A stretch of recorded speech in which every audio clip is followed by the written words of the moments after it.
on the channel, Bret Michaels once said, "Every rose has its thorn." And today, Marvel Legends retro card, Spider-Man Wave, the Rose, and Tarantula.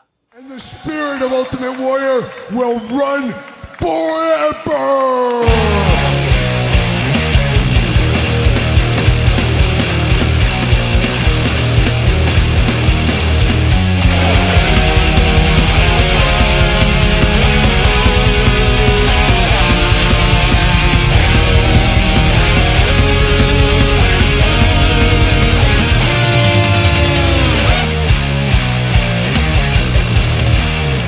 Welcome everyone, Kyle here, and welcome back to the channel for another Marvel Legends unboxing and review. And today on the channel, we got the Retro Wave Spider-Man figures, a favorite line of mine, with the Rose and Tarantula. But for all your Spider-Man needs and a whole lot more, make sure you're hitting up Entertainment Earth. Use discount code Kyle, save yourself 10% on all in-stock items. Anything over $79 does ship free. And I love the Spider-Man retro style carded figures. One of my favorite Marvel Legends lines that they do. Just a lot of excitement, a lot of fun, and a lot of nostalgia with a lot of those ones here. And today we got two Spider-Man villains. Honestly, you could say maybe C-level Spider-Man villains. I guess that depends on your opinion there.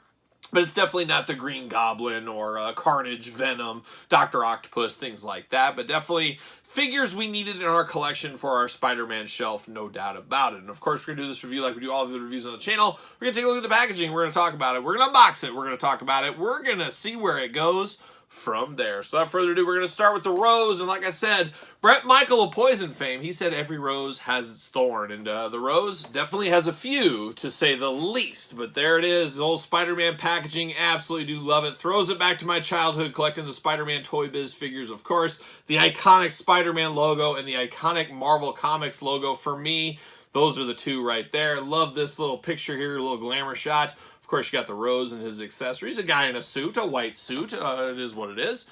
You get a little bit of a blurb. You get a little bit of action there. You get a little jibber-jabber. You get a little UPCs. You get all the hits back there on the package. Let's see what it says about the Rose. Richard Fisk, the son of Kingpin, becomes an adversary of both his father and Spider-Man when he returns to New York as a crime boss known as the Rose. And I'm trying to remember back, like, I think they thought he was dead or he got killed, then he came back as the Rose and it was a big old surprise. And you know Kingpin, he just don't like surprises. There you go. But let's get the Rose out of the package here. Let's pull him out, see what's going on, see what all the fuss is about. And oh, there's fuss. There's always fuss about Spider-Man. See you later, goodbye. Spider-Man style, how fitting. See you later, goodbye. And then we get the plastic prison for the Rose. Decent amount of accessories here for the Rose. You got a Rose, we got some hands, we got some weapons.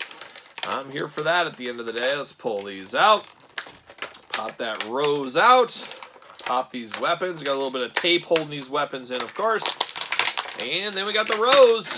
And there it is. See you later. Goodbye. All right, we'll dive into the Rose here in a second. Let's look at these accessories. We get two hands. He came to fight. He's got two Fists of Fury right out of the package. Not going to be using those, though, because we got a gripping hand here for a weapon. Have to use this. And then we get a finger-pointing hand. We get the Hey Brother hand. We get the point to the sky Sabu hand. We get the point you in the chest hand. We get the point to Hey Look What's on the Ground hand. Or we just get the Hey I'm pointing off to the space hand there. So choose your own pointing adventure here. Very interesting we didn't get at least two gripping hands. He's got two weapons. I feel like we need a little double power action there, but not in the cards for whatever reason. We do get two different pistols going on here, all in the black attack. I believe both these are reused from ones in the past, but they are two handgun weapons here. So choose which one you want the Rose to use, or don't use either of them if you want to. And then we do get an actual Rose here, and it's tough. This is a guy I wouldn't want to use any fisted hands with. I really want two gripping hands for once in my life, because you got all this different stuff he needs to grip. We also got a Rose, very fitting, him being the Rose and all, so we do got that. Now we dive into the figure here. It is a guy in a suit, really, at the end of the day. So you could replace these hands, replace this head, and you could really mix this up to somebody different. He almost looks like a purple version of Snake Eyes. Is kind of what he has, that look to him there. He's got a little visor going on, looking nice in the visor. Nice purple color throughout the head on this one, and then even down to the neck. Blue gloves. It looks a little interesting with the purple against the white and the blue, and even down to the black shoes down here, the black and white shoes. Definitely an interesting look. You got a blue tie going on. You got a little rose right there on the suit coat. That is very fitting as well. Articulation-wise, arms go all the way around. Do get a side to side of the old bicep. Double jointed, pinless elbows. Man, I'm here for that on a suited character. I love that. That's a lot of hits right there being played. Of course, the hands removable back and forth. You do get waist articulation. A little bit of ab in there. Really nothing to write home about, though. And then you do get a little bit of splits there. Of course, it's a guy in a suit. He shouldn't be splitting all over the place. You get a thigh cut. Double jointed, pinless knees. The hits continue on. We're on to side B, and that's a hit, too, on the radio. Then you get the boots back and forth, side to side of the old ankle there. Now, how does he fit on a ringside collectible stand? Can we bat 1,000 with this one here? Can we bat 1,000? Yes, we certainly can. He does fit on the Mattel ringside collectible stand. Definitely an interesting look right here. Definitely a striking figure. By no means the most toyetic. It's not Dr. Octopus. It's not Venom. It's not something big and bad. But definitely is something that looks very, very cool and a little bit different. A little bit different. It's a guy in a suit, after all, at the end of the day. But speaking of guys in suits, how about his dad, the Kingpin? This is the retro-carded Kingpin one. Of course, we got to build a figure back in the day as well. So we got two different versions of the Kingpin in our collections. But definitely looking good right here. Have no problems with this. Father and son, I don't know. He must have got his looks from his mom's side of the family. As Kingpin's a pretty big giant. Rose just kind of a little guy at the end of the day. And I guess it's no different than me and my dad. My dad being 6'8", and I'm only 6'1". So kind of like my dad and me in some ways as well. So there you go. But definitely the Rose, definitely the Kingpin, an all-timer. One of the best figures Marvel Legends came out with is this Kingpin, I do feel. But definitely a cool figure, definitely one for the Spider-Man collection. Now we turn our attention over to another C-level villain, we'll call it here the Tarantula. I want to think the first time I ever heard the Tarantula, I want to feel like it was during the Clone Wars saga. The Clone Wars? How about the Clone Saga? Not so much Star Wars, but more Spider-Man. With the Ben Reilly stuff, I think Tarantula was one of the clones, and Prowler, and there was a few different clones over the years from the old Jackal. But I think that was maybe the first time I remember Tarantula, and I feel like I remember him in a Punisher comic. I used to read a lot of Punisher in the 90s, and I feel like the Tarantula was maybe in a Punisher comic I picked up. Who knows? But an interesting one, and definitely an interesting looking figure, no doubt about that. But we do got Tarantula in the package here, same style packaging as the Rose. Very, very iconic to a kid that grew up collecting these in the 90s, no doubt about it. Looking very cool there. On the back, we get a little bit of blurb. We get all the glamour shots, the UPCs, the jibber jabber, all that fun stuff down low. Let's see what it says about our friend Tarantula. A former revolutionary, Tarantula serves New York's criminal underworld as a robber and a mercenary. So kind of a street-level villain, a hero, not a hero for hire, a villain for hire in a lot of ways. I guess we'll call him there. So let's pull it out and see what the Tarantula's up to. I'm sure he's up to no good. I mean, most Tarantulas are up to no good. See you later. Most spiders up to no good. They say leave the spider in your house. Don't kill the spider. He's here to keep other bugs away and things. Easier said than done when you got girls in your house screaming, there's a spider, come take care of it. You guys know how it goes. You dads know what's up. Spider-Man style, see you later, goodbye. And then we get down to the Tarantula. No weapons, no accessories, no nothing with him. A little bit plain Jane. But I guess he doesn't need it. He doesn't need it. There he is in the plastic prison. Just pop old Tarantula out. There it goes. See you later. Goodbye. And we got the Tarantula out of the package here. Definitely an interesting looking character. Definitely interesting with these big old stinger spikes on his feet here. I felt like he had some on his hand in the comic books. Like he had a big stinger coming off here and he would try to, you know, his poison darted or poison tipped or whatever you want to call it. And he had them on the feet too. But definitely different. Definitely something we have not seen before. Nice spikes on the end. Very soft rubber. You're not going to kill anybody with any of these. This could be dangerous. But nice spike that's mobile, movable, things like that. So you're not going to hurt yourself. But definitely interesting there. Would have liked him on the arms, unless I'm forgetting and I'm just confused. But I swear he had some on his forearms or something. But maybe not, maybe not. Definitely a Spider-Man-like suit. Of course, a tarantula being a spider kind of gives you some Spider-Man vibes in a little bit of ways here. You got the red and black attack going on, the black-fisted gloves, black-fisted hands too. No extra hands with this, anything like that. But he did come to throw down. He's got Fists of Fury ready to go. And then you got the bandana head going on, looking very interesting. Love that very swarmy. Is swarmy the right word? I don't know, but swarmy mustache on it, very kind of pencil thin.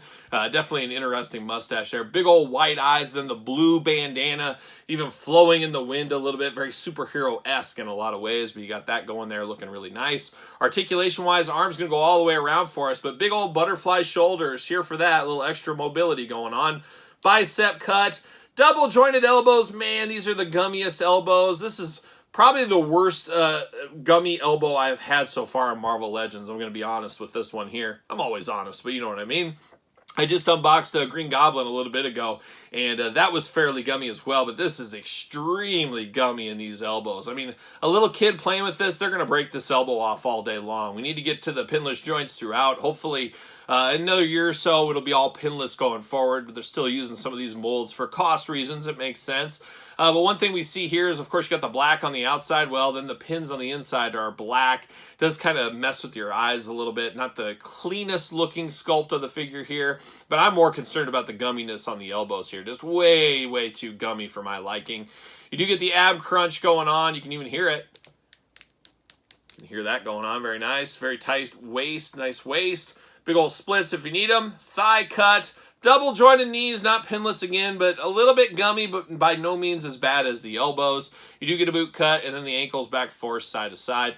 Very dangerous toes on this guy. You don't want to get stabbed by one of those. That'd be a bad day at the office, that is for sure.